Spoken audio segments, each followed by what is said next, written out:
What's going on, guys, in the works, and welcome to some China Rising DLC. And today we're going to be looking at what I consider to be the strongest map out of the entire expansion, and quite possibly one of my favorite maps in Battlefield 4, and that is Guilin Peaks, which is kind of tricky to pronounce, but it is an awesome map. It is a jungle-themed map based off the Guilin Peaks. I mean, it's pretty simple, it's pretty straightforward, but I think this map offers a lot of different variety in the gameplay elements. There's a lot of different topography here. You know, you've got cave systems, you've got the outside here with some like urban type settings where you've got some sandbags and some little outposts you can hide in. Then on the flip side of the mountain, you've got a little bit of water over there, so it's aesthetically pleasing, and it pleases me in the gameplay aspect as well. That's what I like out of a map. I like it to look nice, I like it to be interesting, and I like it to play good.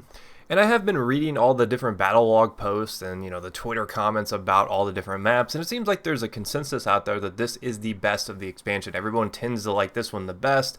They tend to either not like Altai or whatever it's called, or Silk Road. A lot of people criticize Silk Road for not really being that interesting because it's just kind of a desert.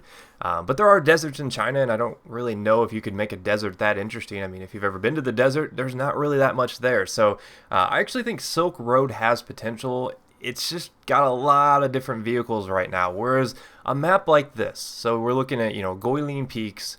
We're going to call it Peaks for the rest of it, so I don't have to keep trying to pronounce that. But Peaks is a map that I think balances vehicles and infantry really well. I mean, the main focus here is infantry. You know, you've got the cave system that runs through the center of the map, then you can basically run around the outskirts of it.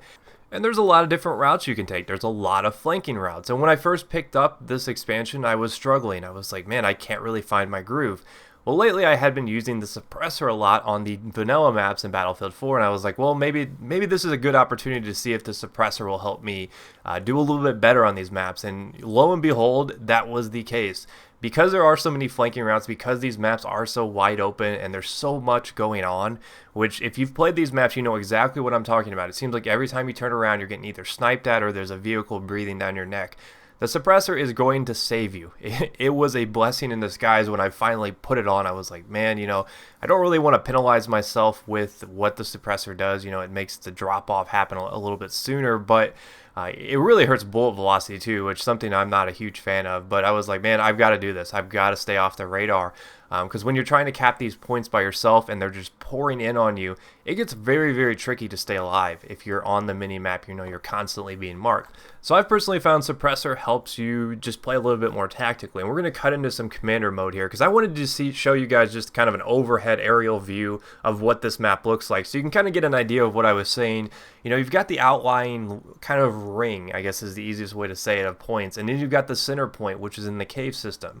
And what you get a lot of times, so imagine I'm on the losing team here because we are winning right here, and we want to push into D from the one point they control. You wouldn't want to go just straight into D. You would want to try to flank around and get behind them and take out as many people as you can. Hopefully some of your squad mates get on you, you know, spawn on you, and you can take the point.